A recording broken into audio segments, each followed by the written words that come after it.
yeah, yeah, yeah. I don't know what that was, but like I pinched my finger a little bit. Oh, yeah. I'm okay. That was really heavy. Oh, it's got me too.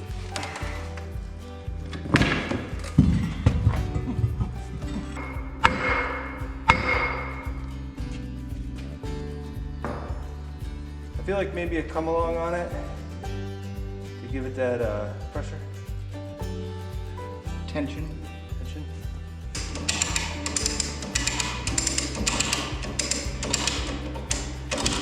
Probably throw the bucket before it.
All right, so where I'm at right now is that I'm trying to get both of these tensioners off because they're both stuck.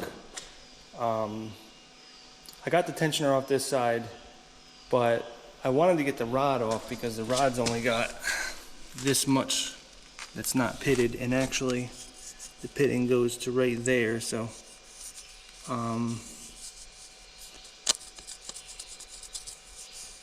yeah, it's pitting, that's not grease. Over here is grease, so I could probably make this work over here, but both of these tensioners are stuck, and it would be nice if I had a little bit more that wasn't pitted so I could push it back further so that I could remove this track without having to break the pin. At this point though, I'm almost kind of thinking that I'm going to deal with it the way it is, because it has enough where I can tighten it and probably loosen it, but maybe not loosen it enough to take off the track. But I'm almost thinking that at this point, I just don't know if it's going to happen. I'm going to end up breaking something. So I was thinking what I could do is clean this up real nice, grease it up. I got new seals for it. Some of the seals go in there. And I was also thinking maybe I could just hone this down with a cylinder hone and get that to the point where I could slide that on and off by hand. And then maybe, perhaps it'll go back all the way. I don't know. I think if I go back too far into the pitting too many times, it'll bust up the seals.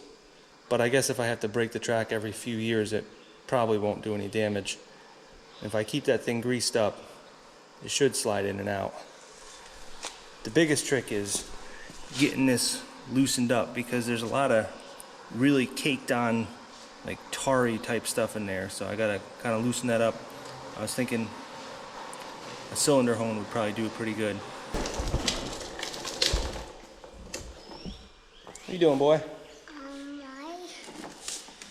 That's your dump truck? No.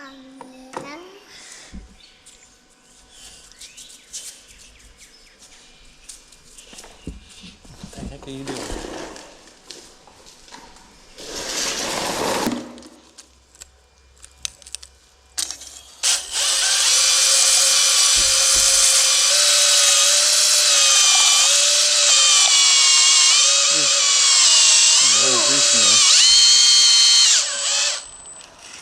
Yep. Oh, that's a piece in there.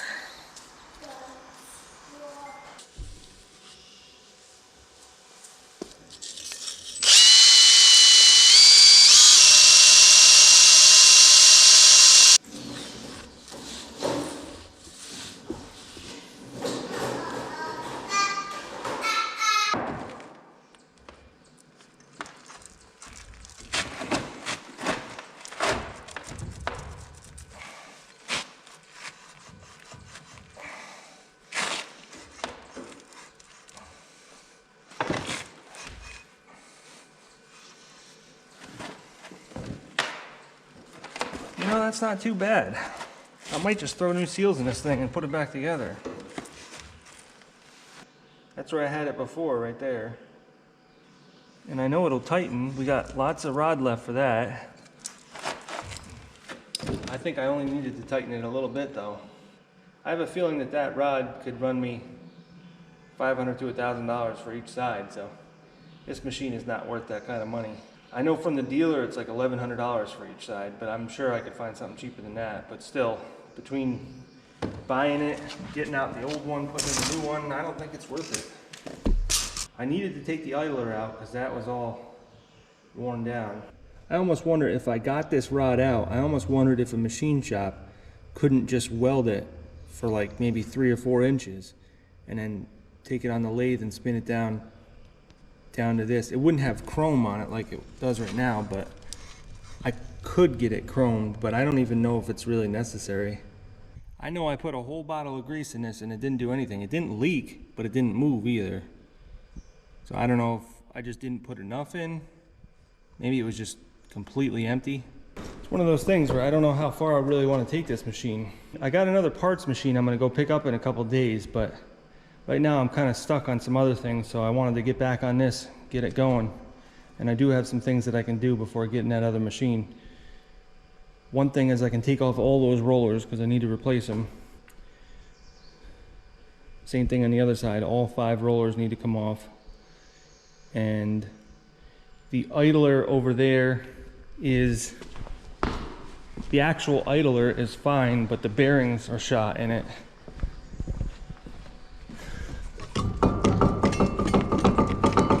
The actual idler is fine, so I could probably rebuild the bearings.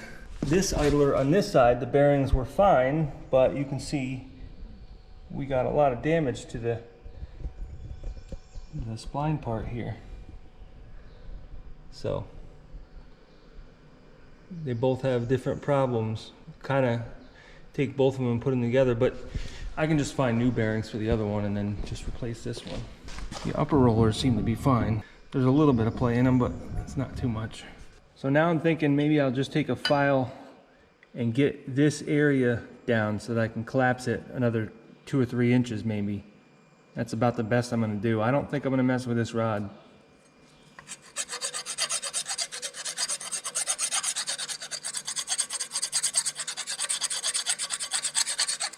Mostly what I'm just taking down is the rust, because there shouldn't be anything sticking out further than the material on the rod.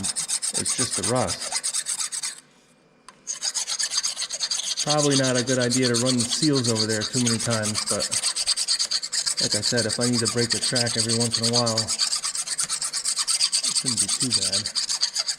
Honestly, even if every time I break the track I need to put new seals on this, it probably is worth it.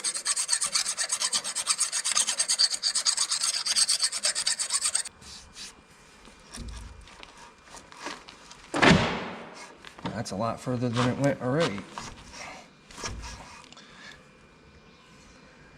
It's bringing back because I got grease in there, but I actually think I could go pretty far with this if I wanted to. Now, this rod is sort of bent up right now because over here I was doing all kinds of crazy stuff, but once I put the idler back on, it should flatten back out. And then it can go into there, because right now this is hitting there.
You know, it seems crazy to get this dirt inside of here, but what else are you gonna do? Hang this upside down and do it? Run a vacuum cleaner while you're doing it? I guess maybe I'll just clean all that grease out of there. Start over. Probably gonna take 2 bottles. I don't think there's anything left of this seal. It's probably just a dust seal.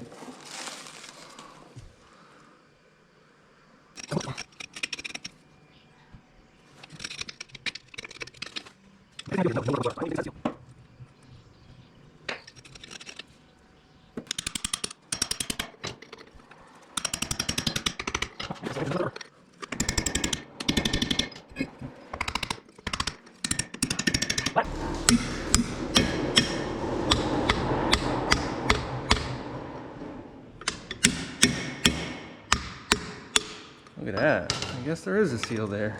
Well, there's something. I don't know if it's a seal.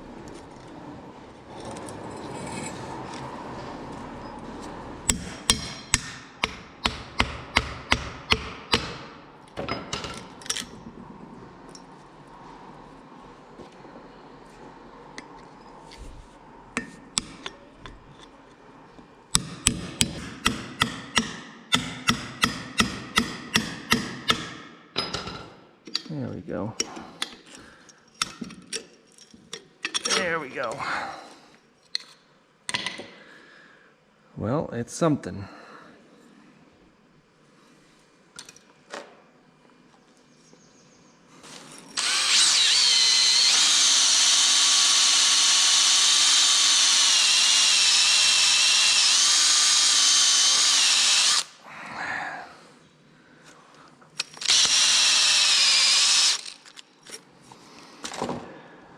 Oh, that's a little better.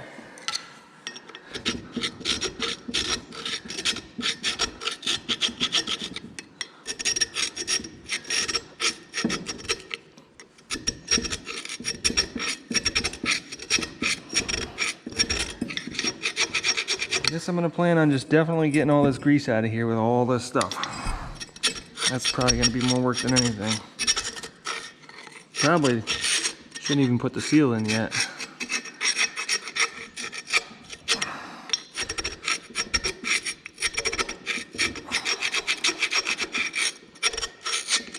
I'm kind of thinking if I just pour some gas down here and mix it around with the grease, let it sit for a while, mix it around again, and then I could probably just dump it all out.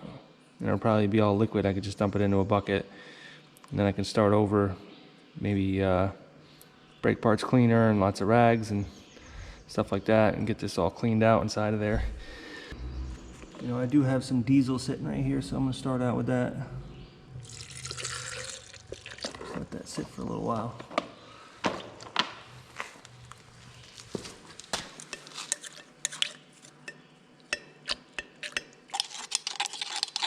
Alright, so that grease just sort of diluted right into that diesel. Now it's all just a liquid. I can feel that there's like no grease left in there, it's just all dissolved.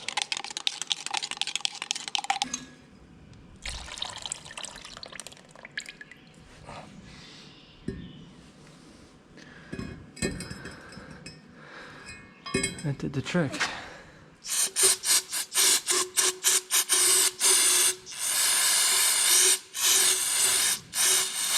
think now I just need to spin a rag around in there and good to go.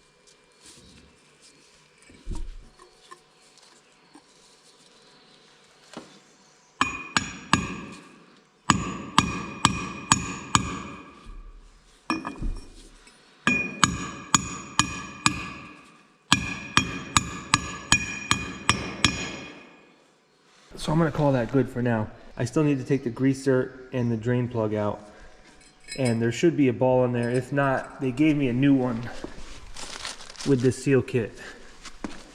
So I'll put that all back together when I put the new idler on there, but for right now I don't have that, so there's no reason to put that on there. Plus it gives us better access to be able to prep and paint that area. So we'll leave that alone for now, and we'll go to the other side.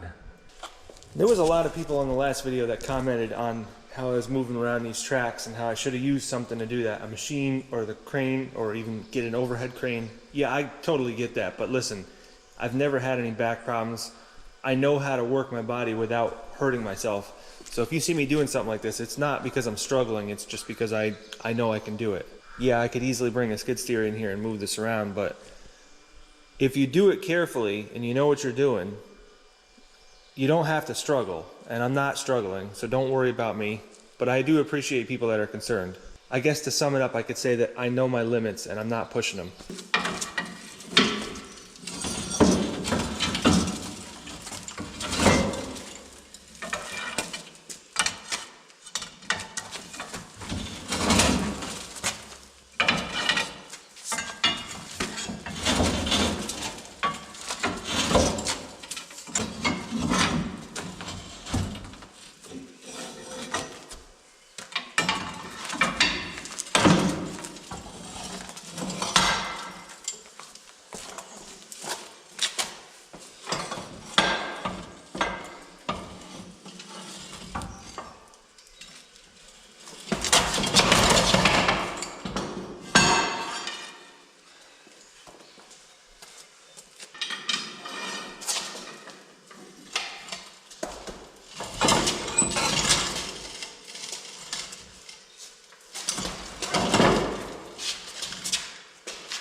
more.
400 grit sandpaper here. I'm just gonna kind of smooth this out a little bit.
So for some reason this rod is different. The seal on the other one was right on the end here, and it's a different kind of seal. This is a thinner type of seal, and there's also this nylon piece too. So I'm gonna have to get this ordered. I don't know if this is the later style or the earlier style, and to be honest with you, I don't know which style I already got, but it's different. I knew there was two different styles, I just wasn't sure, and obviously without tearing this apart I wouldn't have been sure because both of them were different. But at least I got that freed up, and I'm pretty sure that this dust seal on the end is the same for either one. That's why I put that in there. And so you could see I got that on there by hand, which is what I want. And again, I'm not going to worry about taking the rod out because I can always retract it past where it needs to go. Until I get this idler rebuilt or get another idler, I'm going to leave this alone. This yoke is fine, the other yoke is fine. We just need to get the idlers situated, which I'm pretty sure that I got 2 new idlers for this, so I'm not even going to tear into the old idlers. There's no point. And one thing I did realize back here is the track frame is a little bit bent, and that's why that sprocket isn't coming out of there. So I don't know if you can see that, but it's not bent much, maybe like 1/4 of an inch altogether. But it's just enough to make the sprocket not come out. Yeah, it's pretty much exactly 1/4 of an inch. So I guess that's all it takes to make it so it can't come out. So there's about 3/16 to 1/4 of an inch of flat spot on these sprockets. At least this one, anyways. I think I may leave this alone. Looks like somebody did some work to this side at one point because the bottom rollers are all in much better condition. The sprocket is in better condition. The idler is the only thing that's not in great condition. But then on this side, the rollers are just completely shot. There's nothing left to them. And the idler is in very bad shape. And the sprocket is much more worn out than the other one. But there's still like between a 1/16 and an 1/8 of an inch of a flat spot on the top, which is like right at the edges of what it should be. It probably should be replaced, and if I can find one, I'll put one in here, but I'm not going to pay like $1,000 for a sprocket right now. If I was putting new chains on this and new pads, then I would probably do that because I don't want to wear them out. But at this point, I don't really have anything to lose putting a sprocket back on there, because the chains aren't in great condition anyways.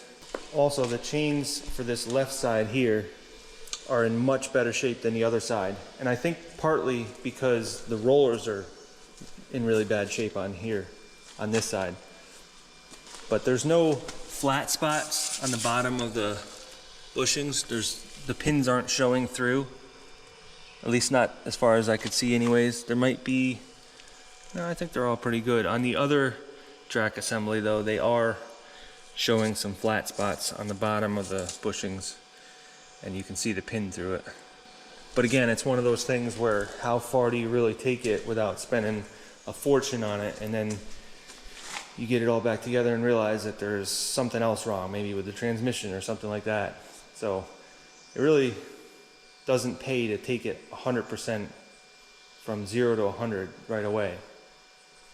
As long as we leave the tracks able to be pulled off again pretty easy without spending a half a day trying to get the pin out, then replacing undercarriage components later on is not really that big of a deal. So that's why I'm going to take a brake hone, like a brake cylinder hone. It's one of those little mini hones, and I'm going to hone out the pin hole right here where this master pin goes in on both sides to make that slide in a lot easier. And then I'm probably just going to tack weld. That way, when I want to take it off again, I can just grind down the tack welds and tap that out of there pretty easy. It's not like super pressed in there. But also, I think I also have the option of retracting the tracks and just pulling them off with a front idler, because I'm freeing up the yoke here. So I kind of got two options, but between them I should only be 10 or 15 minutes pulling the tracks off.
Hydraulics the way they are. Well, you don't even need to touch them.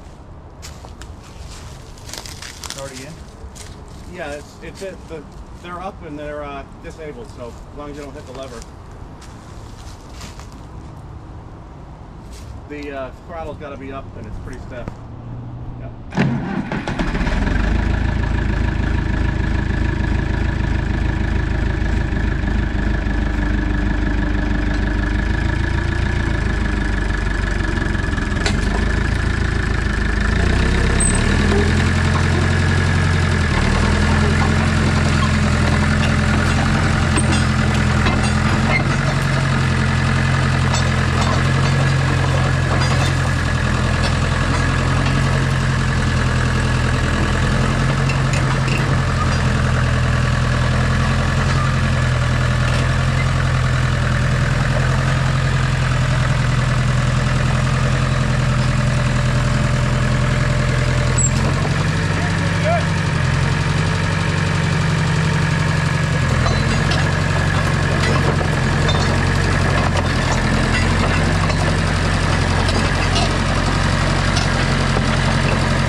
this is the, I mean, geez, I could put this track frame on.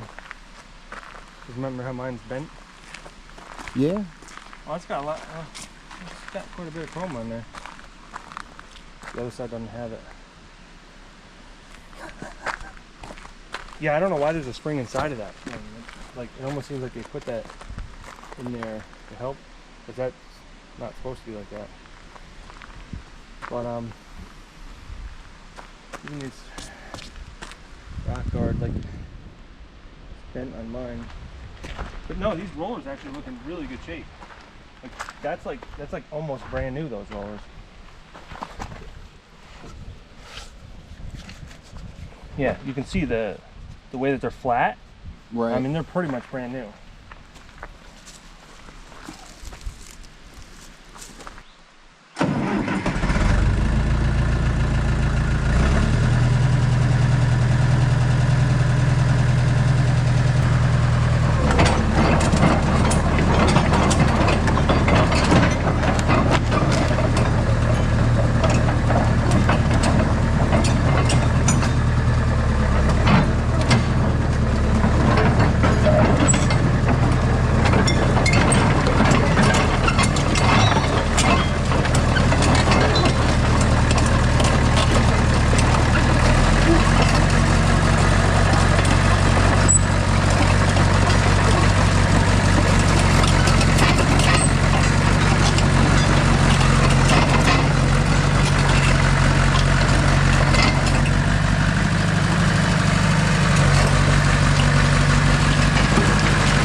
in there.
Yeah, those are like brand new.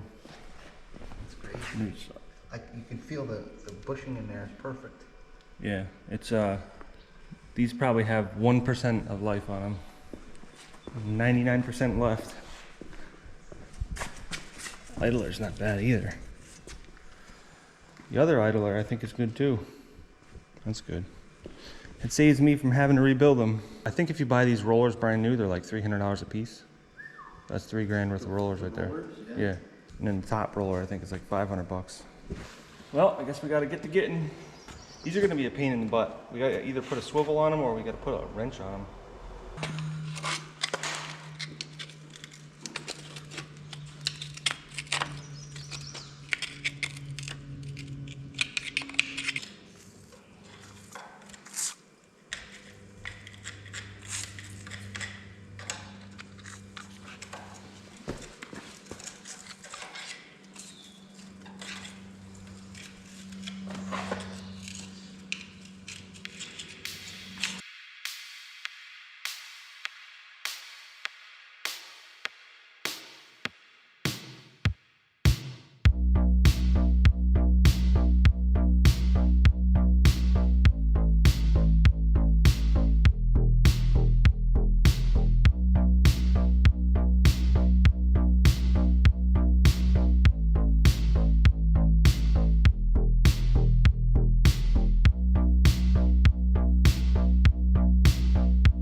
So basically, to take these rollers out, you gotta take at least one rock guard off, which the outside one is preferable. And then you gotta take out 4 bolts on each roller. But the bolts are like in the way of each other. So you got these like, I don't know, like some sort of bushing or guide or something. And that's got a bolt, and then there's a bolt underneath of it. So you can't really take that one off without taking this one off first, and these ones are seized up, so. Not exactly easy, but lots of banging, and this thing works pretty good.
you have in the other machine.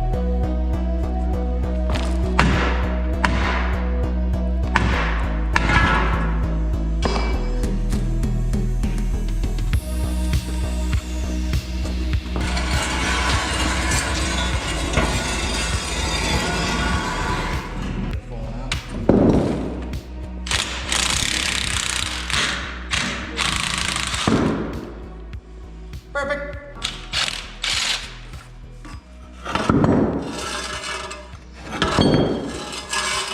And then this one just needs to switch.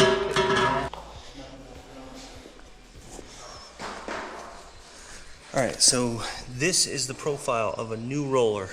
It should be flat from here to here. There shouldn't really be any taper except for right in the corner. And look at these. These are the rollers that we took out of here.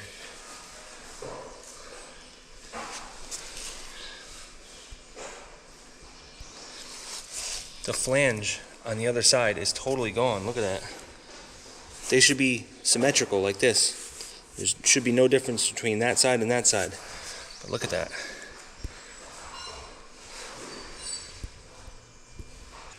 So for some reason it was wearing on the inside a lot. This was the outside. I don't know why that would be.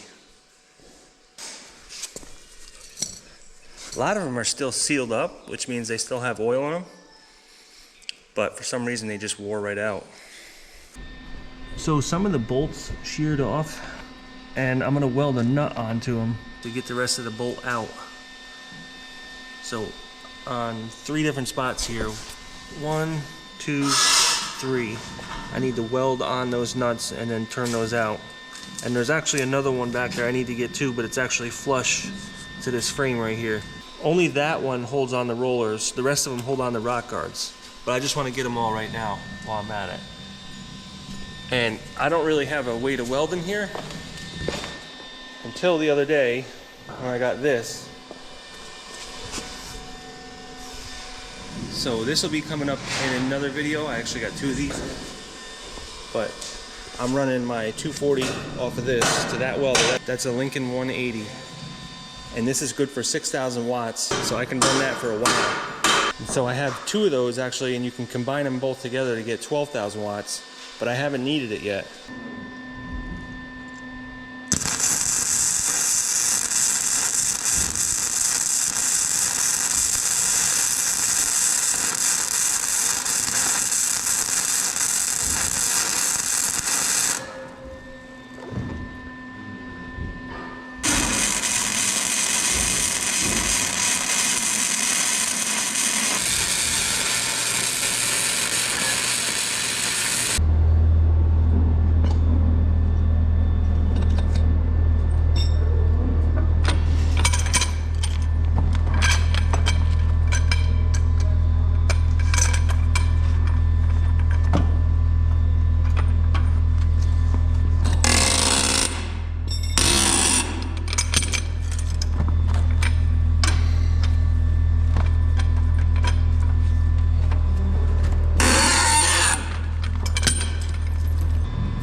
There you go.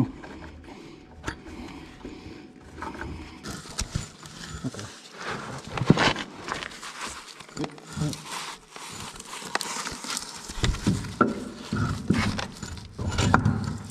I just gotta twirl this.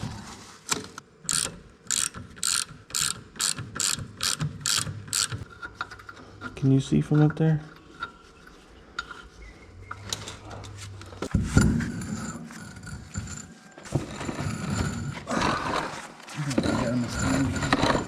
See the hole if I lay down.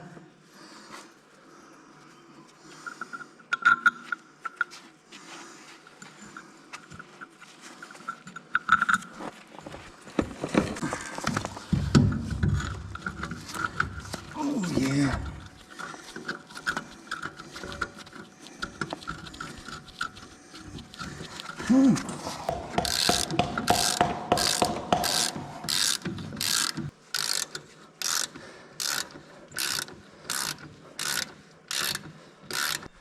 So here's the drum to one of the steering clutches, and you can see it is very, very crusty.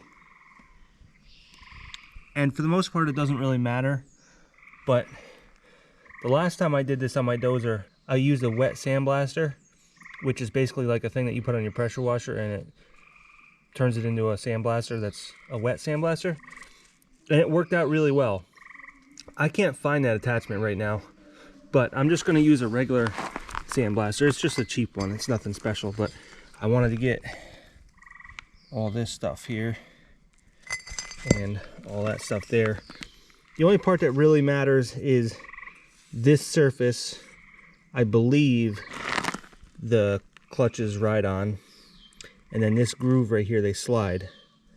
And then also on this gear, the clutches need to be able to slide on that. So it'd be nice if they were not completely rusted like this.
So this is the final drive I got the other day, and it's almost ready to go on the machine, but I want to replace the seal right there because I don't know if you can see that. See that lip sticking up right there? I guess when the guy was moving around or something, he nicked that seal right there. So it'd probably hold oil, but I don't want to take a chance because it'd be a lot of work to tear this down again because you'd have to take the steering clutches out. So I got a new seal for this. So we're going to pop this steering clutch shaft out and replace that seal real quick.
So I had a viewer of my channel tell me that they did this same job where they're doing the steering clutches on a 450, and when they got done, the seal leaked between the transmission and the steering clutch housing here.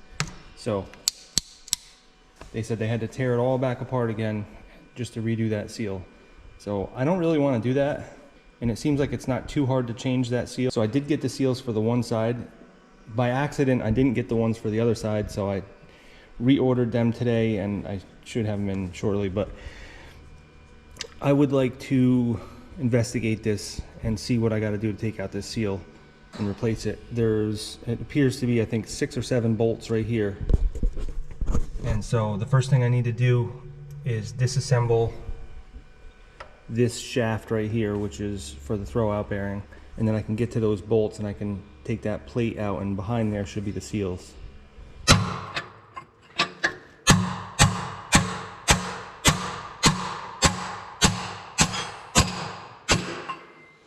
Pull out by hand now. All right.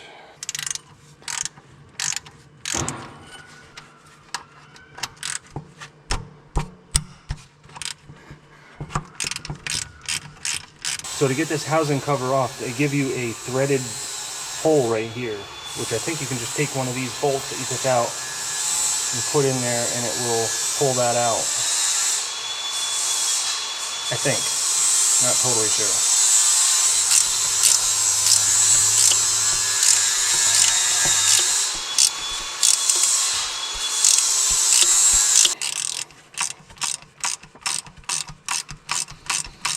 Alright, so I'm not having any luck here. The top bolt broke off trying to take this out. The bottom bolt is still there, but look what it did. It cracked the housing there.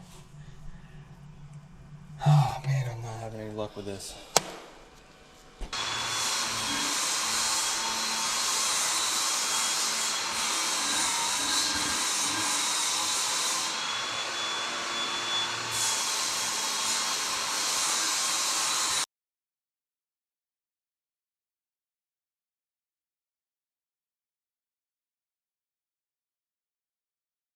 So while the crack was still open there, I put some of that Right Stuff gasket sealant in there, and then I unscrewed the screw and it closed up the gap and it squeezed that stuff into there.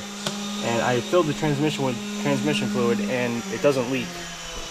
And I spun the PTO around, which I don't think is really doing anything, but it's not leaking, so I think we're all right. I think it's sealed off past that because it would have leaked through that hole right there. Or through all the bolt holes actually. So I think the seal is past there, so I don't think we're gonna get any leakage coming out of there. I hope not. So at this point I'm ready to put the new throwout bearing in. You just need to take off this throwout bearing, put on that one, and we can slide that on there.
So I'm just going to put these bolts hand tight, and then you got to line up the two gears in here. You got to put the spline through from both sides. There's two splines you need to put together before you tighten this up.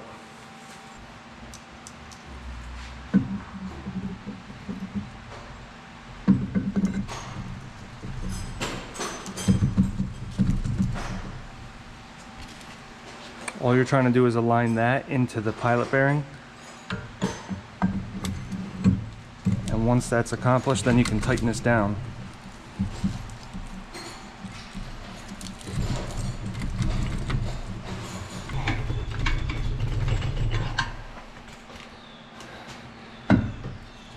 There we go. Now I got it.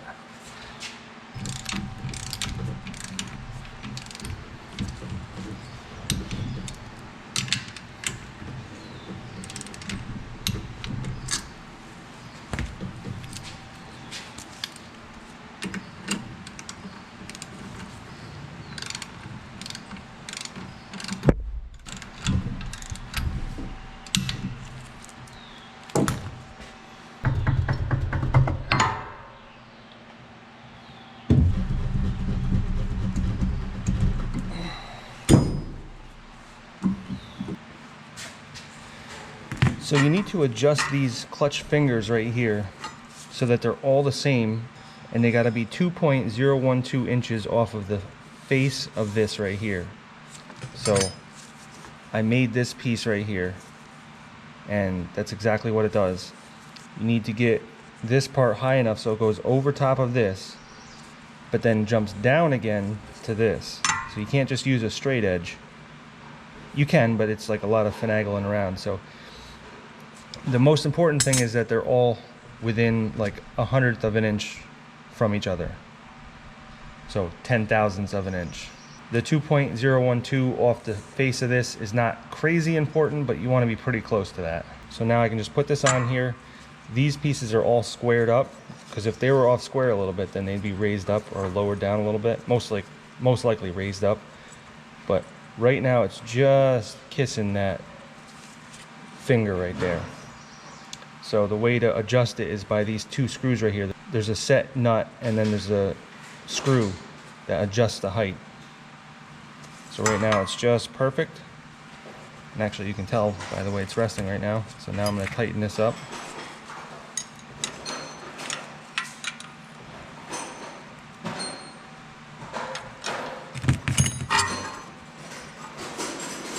So it just kisses it. I didn't have to adjust them by much, but this one's like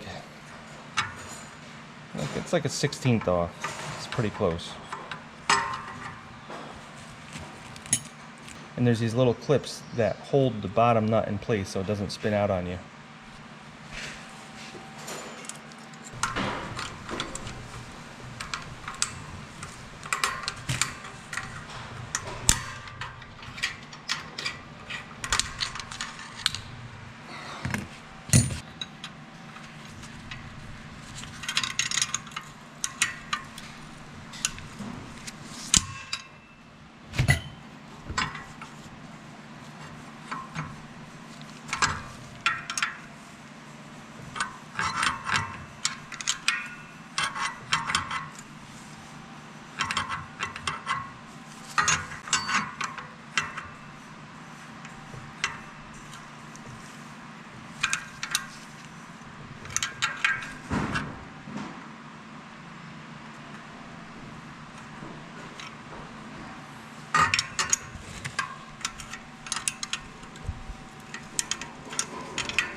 All right, so that steering clutch is ready to go back in.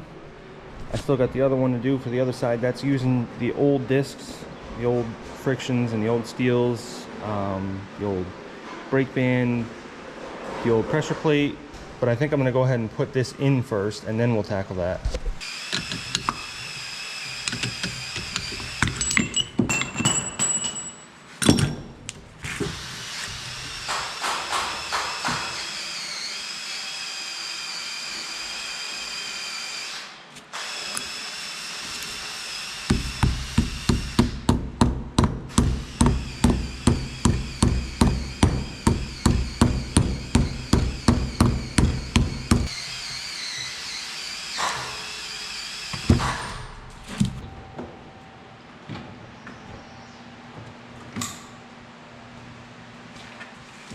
Now, one thing we could do with this is just put this in here.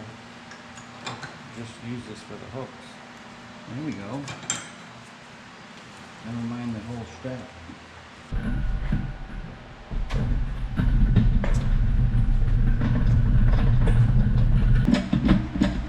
Good.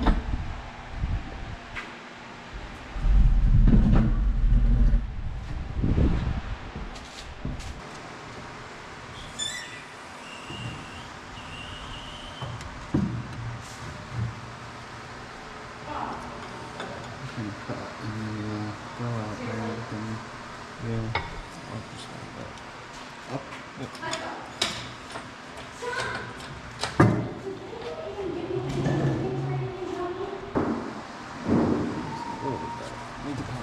Right there is where it's got to be. Can you do that? I can let it down. There you go. Just hitting on those arms. All right, down a little bit.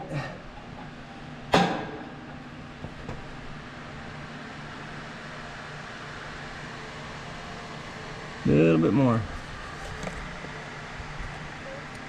A little bit more. Just a hair. Good. And try it that way a little bit. Back towards me. Yeah.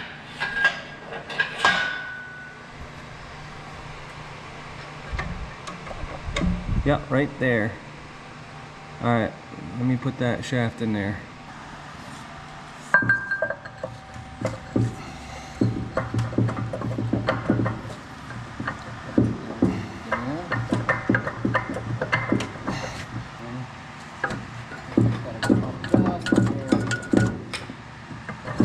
There you go. That's good.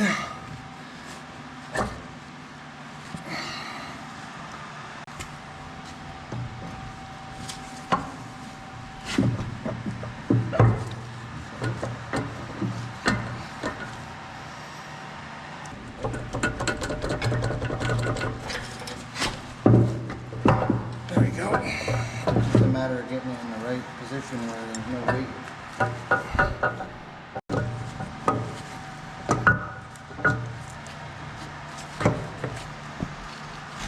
That's it. Shut up. Oh, okay, yeah, this is okay.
Wait, you go.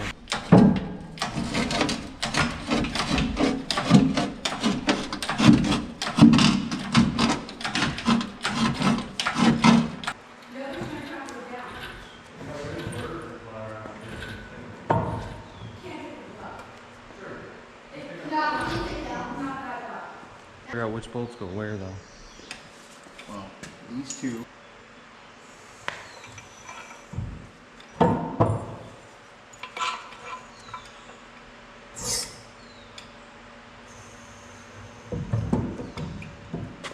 on, gotta lift that up.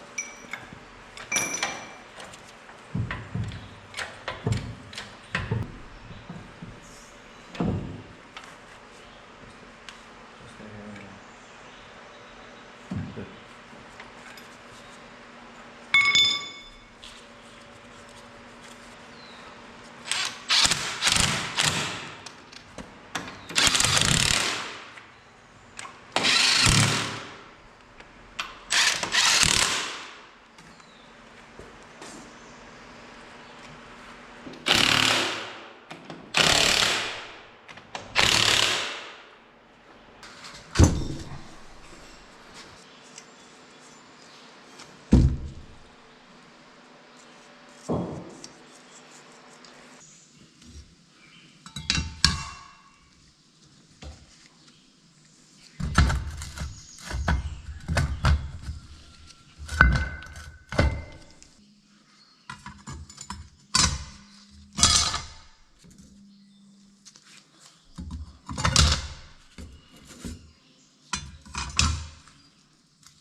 So I was kind of wondering what was wrong with this side because it wasn't locked up. The discs are bimetallic, which is the new kind, which they don't really get locked up. There's plenty of life left on this, so I just didn't really understand what was going on, but I think I figured it out. There's supposed to be 8 frictions and 7 steels, and there was only 7 frictions and 7 steels. So that means we were like 3/16 of an inch short.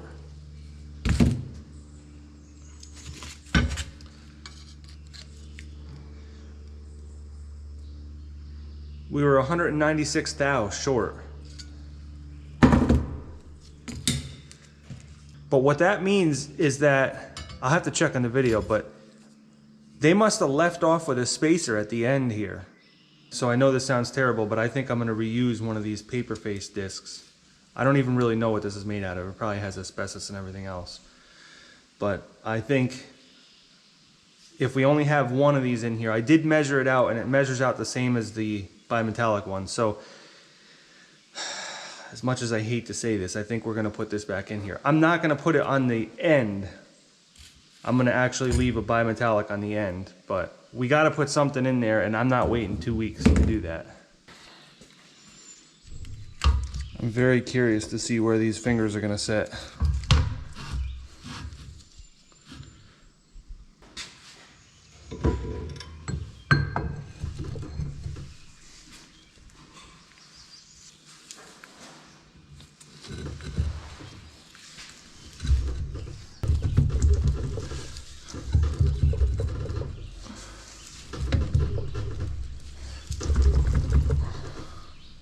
So I don't know what was going on with the clutch discs in here.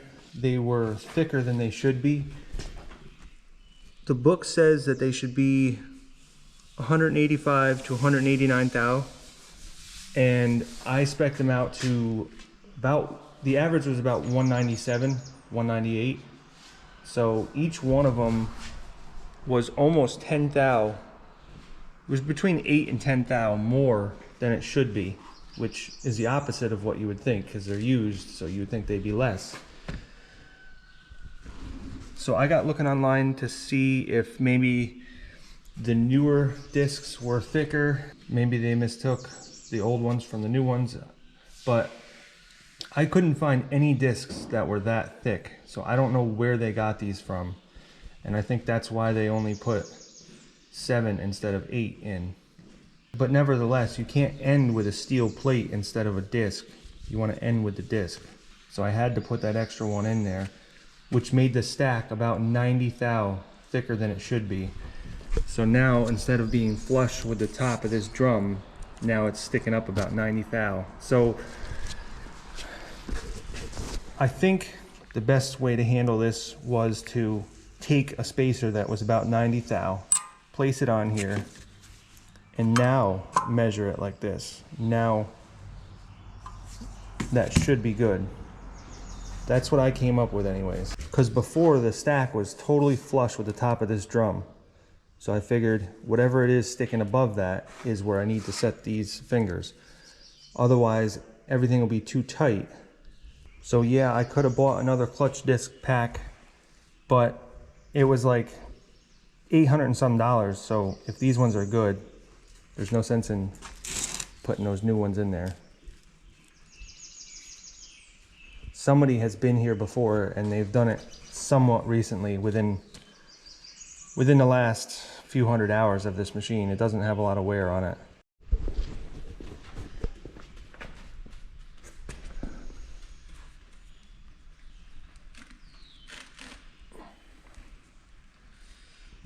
That's the John Deere goldish yellow.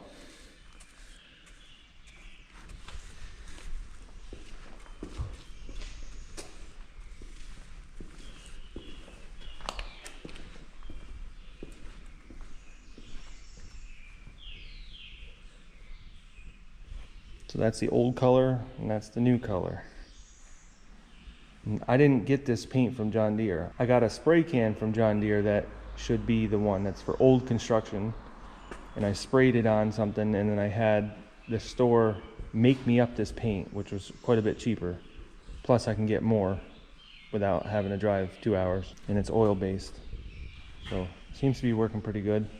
We've done 2 coats on everything. Some things we got 3 coats.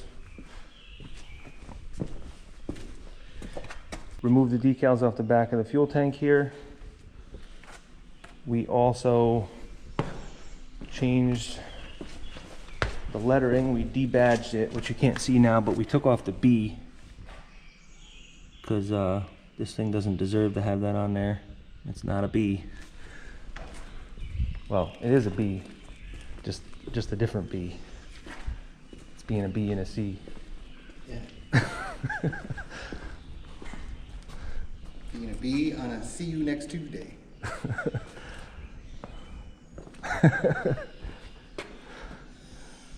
Okay, here we go. Springtime.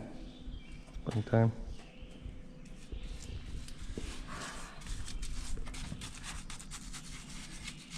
Down in there.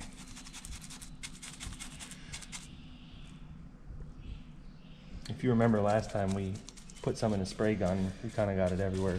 Yeah. And at $120 a gallon, that's not a great thing. Nope.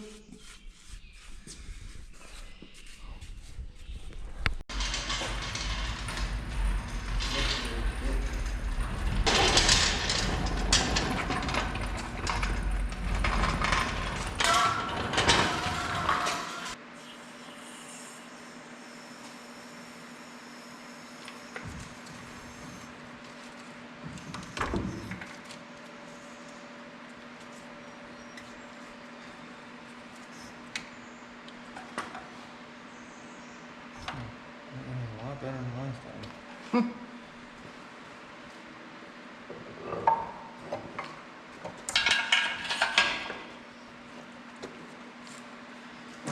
We need to go up just a little bit. Got started.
let it rest there for a second. Now, I'm gonna just make a giant mess here, that's all there is to it.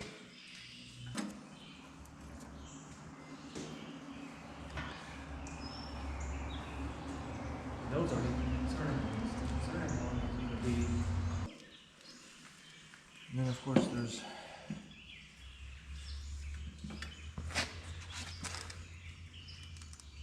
You need to go to towards the front of the machine a little bit, according to the hole. yeah, well you letting down is gonna do that. Unless you can push it anymore, can you push it? You're up against things with the jack. You ain't got a couple inches? It's touching.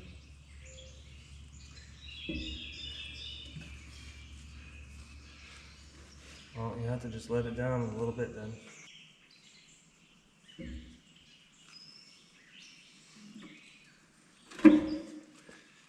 Just keep it there.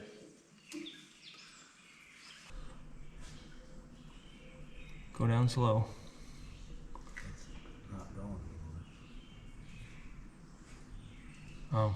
you might just have to tip it. It's Yeah, it's going. what's moving here.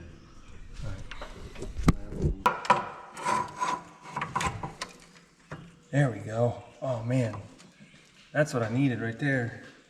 All right. Oh, that's on.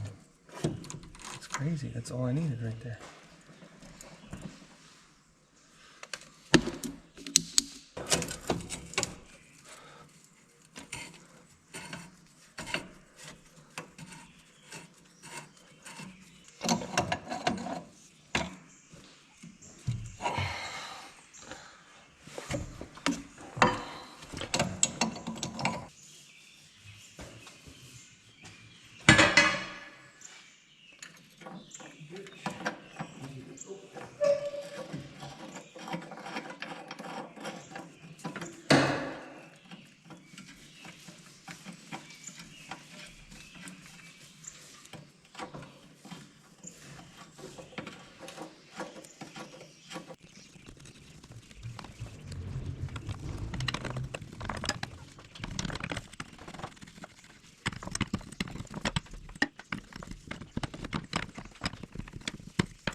So it's almost 8 o'clock at night and it just got done raining and the sun decided to poke out, and it's really kind of neat because it's just like at the top of the trees. It's really bright too. See the tops of the trees over there.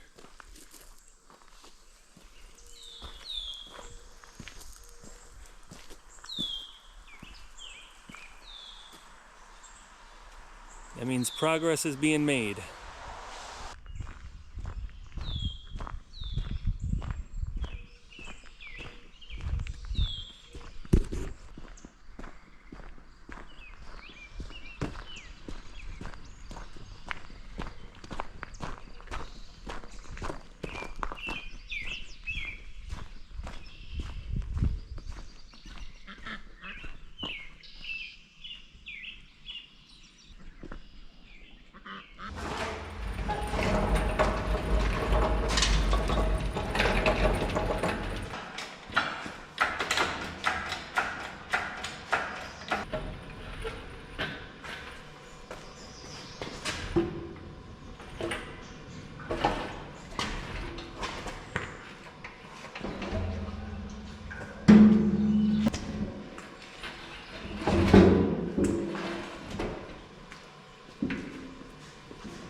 So I didn't realize this until I took everything apart, but here's the positive lead.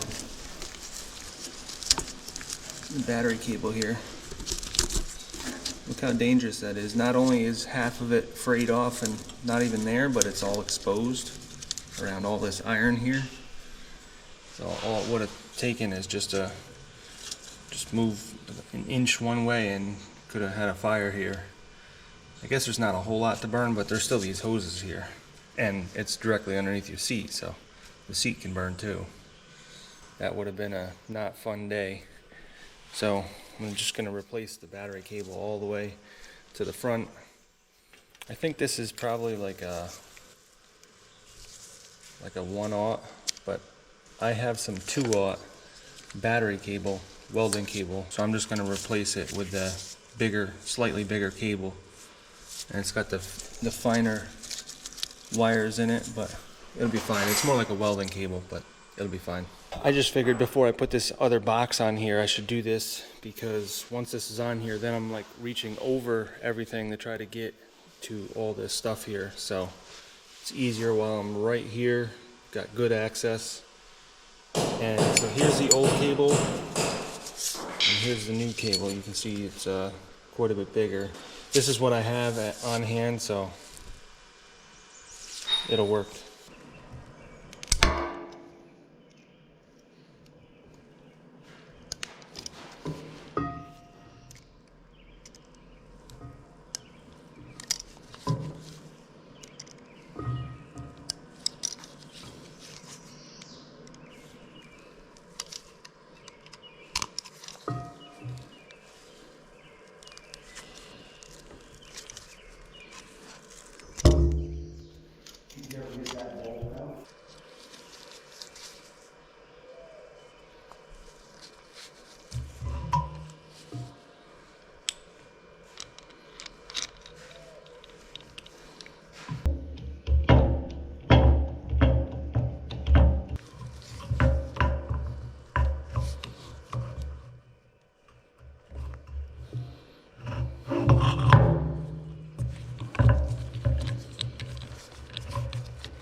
Here's the new cable all made up.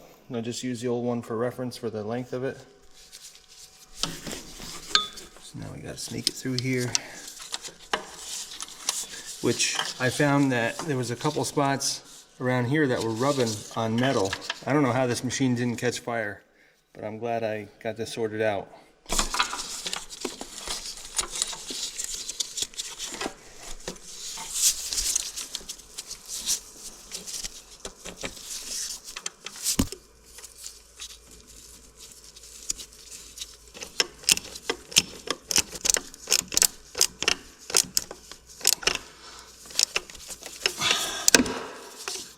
So I've got the steering clutches adjusted the best I can tell for right now. I kind of need to drive it to really know for sure. But I got the fuel lines hooked up. I got the return and the supply out of that manifold hooked up. I got the battery cable on. Everything should be done in here, because I really don't want to crawl in here once this box is on. So everything should be done as far as I know. And now it's just a matter of putting the battery box on, rerouting the hoses through it, and then hooking up a bunch of bolts and then it's time to just finalize everything in there, put the seat on and all that stuff. And then I have to get a new ignition switch put in there, and I have to then work on the undercarriage, which that will be quite a bit of work in itself. So I got to put everything back the way it was before. But yeah, we're making progress, slowly but surely. One thing I didn't tell you guys, I didn't show it. I spent an entire day on this spot right here. So this giant shaft that goes through the whole machine, it's like 3 inches thick. I'm pretty sure it's solid steel, it's not pipe. That attaches the track frame from left to right. And there's this like shackle, I guess you could call it. And the bottom 2 bolts were broken, and they are a 9/16 with a 12 threads per inch pitch on them. The 2 bolts on the bottom were completely broken off. So I took the 2 bolts on the top off, took the shackle off. One of them was sticking out of this piece right here. So I welded a nut onto there, and that spun out first try. The other one, however, cost me pretty much a full day. I welded on a bunch of nuts. It was actually broken off like a 1/4 of an inch below the surface of this piece right here. So I tried to weld on a bunch of pieces. I think what ended up happening is I welded the bolt to the side where the threads are, and I could just never get it out. And it just was not working. I was at it for hours. So eventually I decided to just drill and tap it. And I went through like $100 worth of bits to try to get that done. And eventually at like 8 o'clock at night, I finally got that drilled and tapped. And yeah, I wasted pretty much an entire day and then some on that one bolt. And that's the kind of stuff that can really hold you up, and it can really discourage you from projects like this. I could have probably just left it alone and it would have been fine for a while, but it was one of those things where if I'm gonna tackle it, I'm gonna give it everything I got. And that's what I did, and that's what it took. And who knows if I really needed to do it or not, because when the sprocket's pushing on the tracks, you're pushing on that spot. So you're actually pushing against that shackle. But this piece here also pushes. So this is pushing this to push your loader arm. So we got the 4 bolts right here that are pushing. So when this whole track frame pushes, it's pushing against there, and it's pushing against there. Those are the 2 points on this one side, and then obviously 2 points on the other side. Probably would have been fine without getting into that, but I just could not see doing all this work and then having that fail and then ending up twisting something, breaking something, bending something, like something almost irreparable, like the frame, or just doing something to make this machine turn to junk after that. To me, it was worth whatever it took to get that bolt out. This project has turned into triple the work that I thought it would, but it's one of those things where you get going and you don't want to spend 2 weeks on something and then give up on it. That's just stupid. So you just have no choice but to keep going. So let's keep going.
right, so I got the new ignition wired in. I got the throttle cable freed up, which that was a huge project. But that's all back together. I have replaced the fluid inside the hydraulic tank here, so this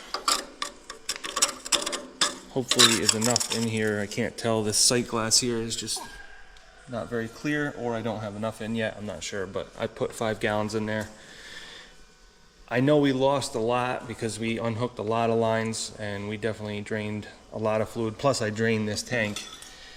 So at this point, I'm actually thinking that I want to start this up, because when we took the fuel line off, I'm sure there's a little bit of air in there. So I want to get that figured out, and I want to be able to lift the arms so that we can paint more of the front end there and on the inside of the arms too. Plus I just want to see if the hydraulics are going to work, because I know there's going to be a lot of air in the system. So let's try to fire this up and we'll take it from there.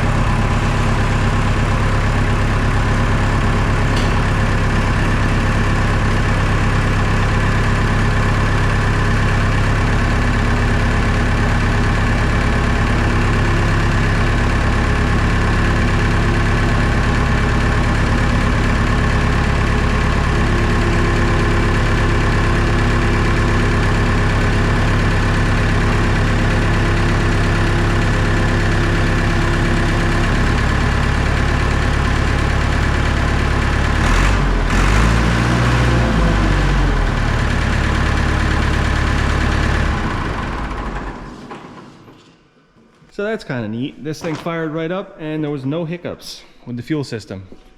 I'm really surprised. Usually there's a little bit of hiccuping when there's some air in the lines, but yeah, I guess we know we got a good runner here. That's pretty encouraging. I'll tell you guys, I've probably done more work off camera than I have on camera. So, you know, there's a lot of work I just put into this machine, and we still got some left to go because I still want to do a roll cage by the end of the video.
So in order to put this side back together, I need an idler, and I got 2 new idlers, but one of them, I don't know if it's good or not. This idler I got is good, so I'm gonna use that for this side. So this is one of the idlers that I got from the other machine, but it came apart, and I don't know what that means really. So this is off of here. I don't know if these idlers are rebuildable or not. I tried looking it up online and I could not get an answer. I haven't found anybody that's rebuilt one of these, but you can buy the parts for them and they're still available. So it's kind of a 50-50 shot whether I can rebuild this or not. I'm not really sure.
So last night I started messing with this, trying to take one idler apart, take some parts out, use it in another one. I got a good wheel there, I got good bearings or bushings and a shaft there. I was trying to combine the two.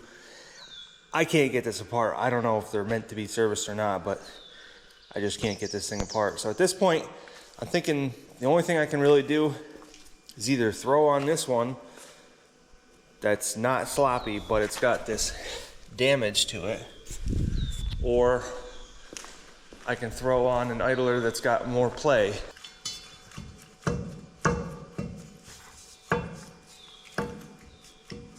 At this point, the idea is that I've already spent a lot of time on this, and I spent a little bit of money, not a whole lot, but I really want to see if this machine is worth putting the extra money into, because I could go out and buy 2 new idlers, which are $1,000 a piece. I could buy 2 new chains, which I think you're looking at $2,000 a piece. And then I could buy new pads for the chains. So between all of it, you're looking at $6,000, $7,000, $8,000 if I bought it new. I could source them used, but I've been trying to do that for the last week and I've not had much luck. I've got parts machines that have the parts that I need, but to get the parts off, they're 2-3 hours away, and I don't really want to go there and try to take those parts off. So I'm trying to get the people to take the parts off, and it might take a few weeks. So in the meantime, I'm like, well, you know, if we just make it so that this machine is able to have the tracks removed easily, then we'll just deal with it right now the way it is. We'll deal with the sprockets, we'll deal with the idlers. We already rebuilt the tensioners, so that should be fine. And that idler is fine, but we also have bad chains and the pads are worn out. So at this point, I'm thinking we'll just put everything on the way we have it without getting anything more. And let's just run this machine for a few hundred hours before I decide to put a lot of money into it.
I think it's better to set this up inside where I can sweep up these shavings.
So I kind of made it a little bit wider than I needed to, really.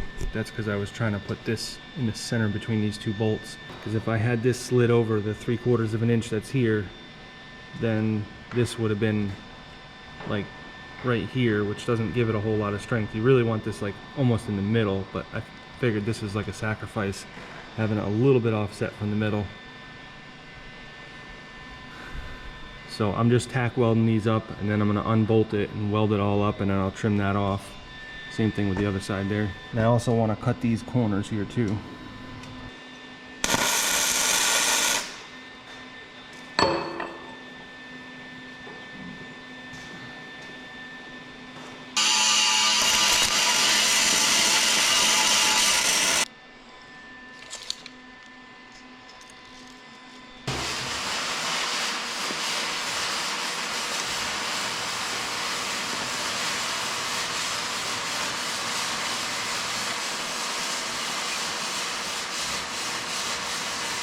Okay. Company stuff.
So I got this whole thing welded up.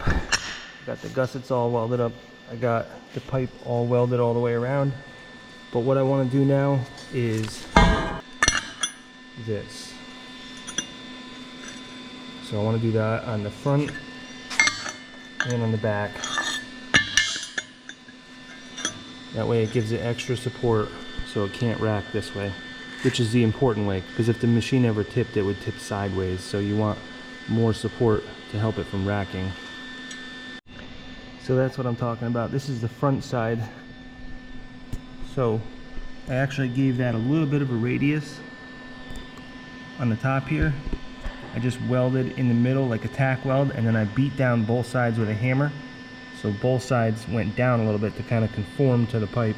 So that should be pretty substantial. So I'm going to do it to the front and the back of both of these.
Good. Out of the way, good.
so that's what I'm looking for.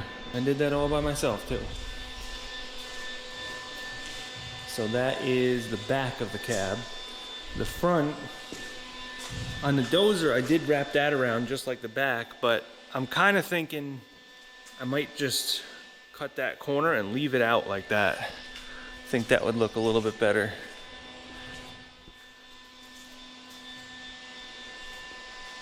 Plus it would give it more overhang for the rain. I don't know. Actually, that's pretty solid. I mean, there's a little bit of flex to it, so maybe I'll put like a small bar across there, just to keep this from flexing too much. But otherwise, I think I'm just gonna put a 45 there, a 45 there, and call it good. Because I want to get this thing painted and done and back on the machine out of here. I want to work on something else. So let's get this done.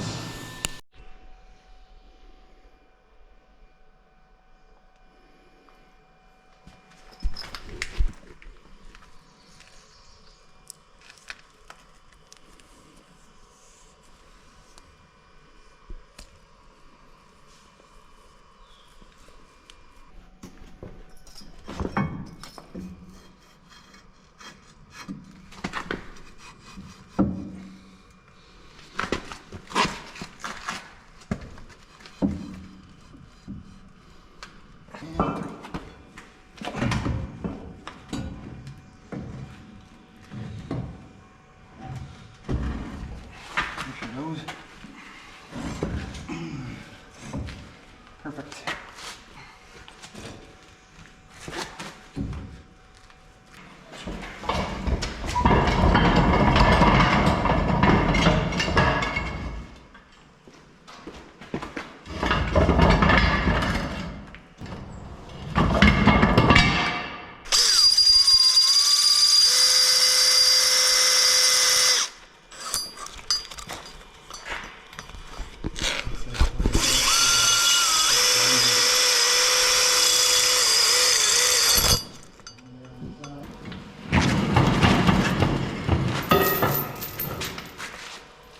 Hang on.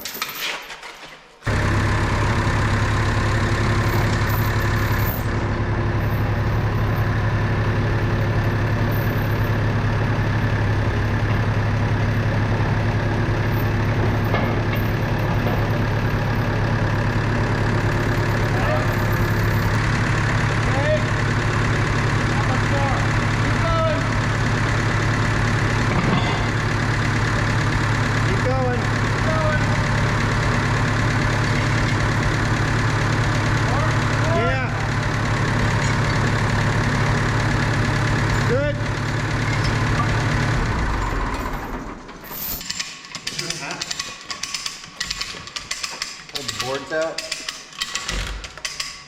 Hang on. Let me.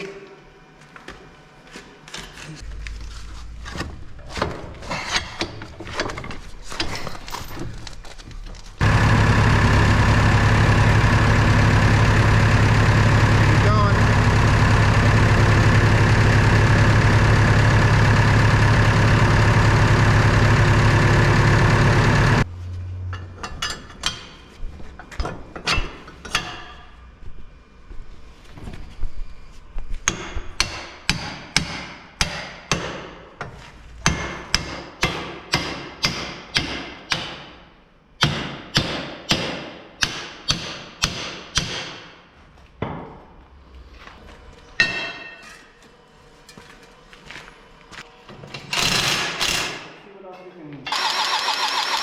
There it goes.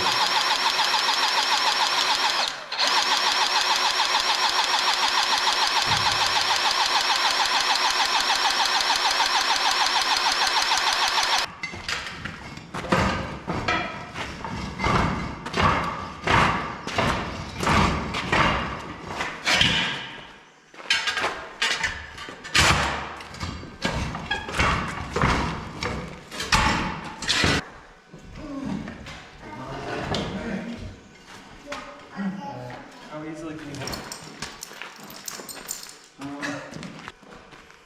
The thing, but I'm only one person can lift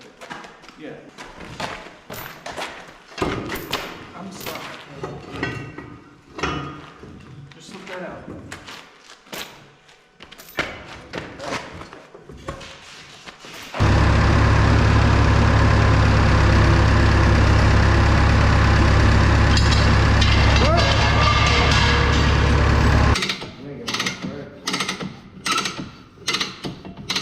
I can just reset it to that one. Yeah, but how are we gonna stay there?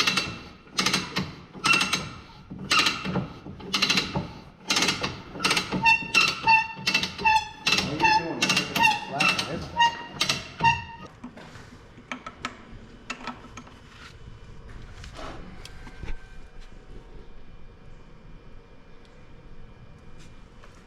Just gonna play it safe for real.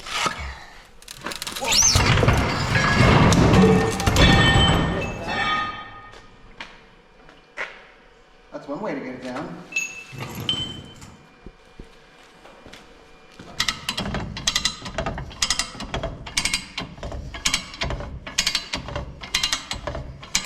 It seems like it needs more shims. No. We're crooked right now, that's the problem. It's still got a 4-inch gap right there.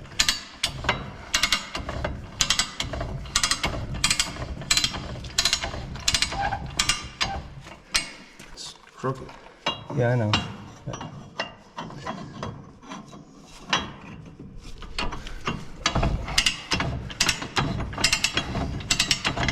There, that's through that. No. Now it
So on the back here to mount this, we got 3/4 inch bolts. We got 6 of them all together. And then on the front, behind this, I have a rubber pad to leave a little bit more room. Plus, it helps reduce the vibration and sound, because this thing is going to be rattling around a little bit. So this should help it a lot. Actually, it definitely does help it a lot. Those bolt holes are lined up. I think you can put them right in there. Look at that.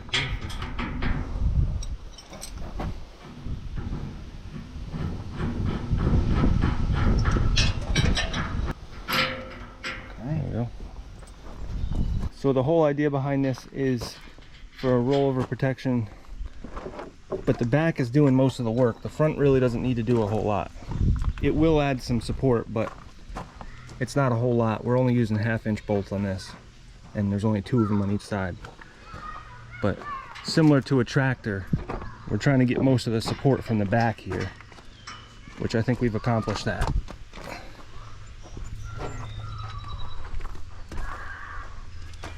And I painted it Massey Ferguson gray, which I thought was a nice combination when I did my dozer. That's the same paint I used, and I did the same style, except on the front I wrapped it down, and on this I left it up a little bit more, so there's more overhang, and then plus this piece here gives it more support. That's like super solid. Now it's not just relying on this 1/8-inch steel. Got this rebar right here for like a gusset kind of. And we can put a light bar up on that piece of angle iron up there too.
It's a neat little machine. It could use wet clutches and a turbo, but it's a 450. I do really like the canopy though. That definitely adds a touch to this thing. I was gonna put the bars going down to the front like the dozer, but I just think it looks better like this. Normally you see track loaders with that front bar at a slight angle, but it's not easy to do that because these are pre-made pieces here, and I think a 45 would have been too much, and maybe they make 22.5s, I'm not sure, but that's solid schedule 40 3-inch pipe, so it's like 1/4-inch wall on it. So to bend your own piece, I tried that and it doesn't really work. So yeah, there's still a few bugs I got to work out with this thing, but overall it could go to another piece of property that it does nothing but just sit there and push dirt a little bit here and there. It's not going to be used on a job. I think a track skid steer could probably do about the same amount of work. This bucket is more than double an 8,000 pound skid steer, but you can just move much faster and you can see what you're doing in the bucket, whereas this you really can't see anything. That's one thing I need to add, is one of those little bars that tell you where the level is at, like a lot of modern tractors have, front end loaders anyways. That would definitely help this situation because I don't really know where the bucket's flat, but also it's one of those things where I assume that the more you run it, the more you get to know where it is. So the steering clutches work really well. Even the one that I put in that was still used, it's got plenty of life left in it. I spec'd those out and they got plenty of life and they work just fine. I had to adjust them a lot. I did that off camera, of course. So like I said, this needs pretty much a full undercarriage minus the one idler, but it needs sprockets, it needs chains, it needs pads, and I do need to put the rock guards back on this side, but in order to do that, there's these pipes that go across, and you basically put a long bolt through the pipes. I didn't even look for those pipes. I'm not sure if I can just get them locally, but I do need to get those to be able to put the rock guards back on, because if you don't, then the rock guards don't have much rigidity and they can kind of move back and forth. When you put those pipes with the bolt going through it, that sort of keeps them together. So I also need to put the scraper back on the front here. I think on the other side I might need to put the scraper back on. So there's some things that need to be done with this. I'm definitely not done with the undercarriage, but like I said, I want to get some hours on this thing before I invest a lot of money into that, because you can really spend a lot of money on stuff like that in a hurry. Plus, if I take my time and look for an undercarriage, like I have a few prospects right now, if I find something used that I can get for next to nothing, it probably will take me a while to get it, but at this point I'm not really worried about it. The machine functions the way it is, so I can kind of take my time and find something. And if I don't find anything, I guess I could spend some money on the undercarriage and just buy it brand new. I don't know if this thing is worth that, but that's why I want to give it some time and try to find the undercarriage. It definitely doesn't have the traction that the dozer does, because it's got the triple grousers on it, but it's a loader, so it's meant to kind of go faster. It doesn't exactly have as much traction as a dozer. So I was trying to push some piles where that's not really how to use it. Like I said, I wanted to put some dozer pads on here, but I just think it would be too rough of a machine. And then when you're going fast, trying to transport dirt, it's probably gonna just be too rough. I'm sure you guys will see this in upcoming videos, probably transported to another piece of property. Not sure which one this will be on, but it'll be somewhere where I just park it there and that's where it stays for a while, maybe a couple years. And then that way I don't have to transport machines back and forth. And that was sort of the whole purpose of this. I knew it wasn't going to be like the most efficient machine. I'm not going to use it on jobs, but it's a neat little machine and I can keep it somewheres. It doesn't really cost me much. And speaking of cost, let's go over that. I bought this machine. The guy wanted $2,500.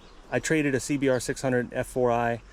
I paid, I think, $1,500 for that. So I guess I paid $1,500 for this.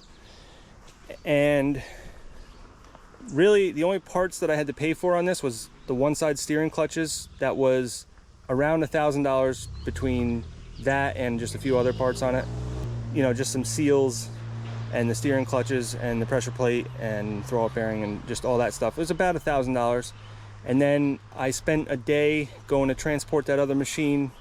So, you know, maybe a few $100s in fuel, probably not even really, honestly, but a day's worth of time, plus a few weeks of working on it, so yeah, I have a lot of time into it, but not a lot of money. I guess if you figure my time and money that I put into this, I probably have over 10 grand into it. Is it worth it? Probably not, but it's neat. It's kind of cool, and it'll serve its purpose eventually. It might take a while, but like I said, it's neat, and I enjoy doing this kind of stuff. There was a lot of struggling. There definitely was, but it is what it is. That's what happens with older machines. You just struggle a lot.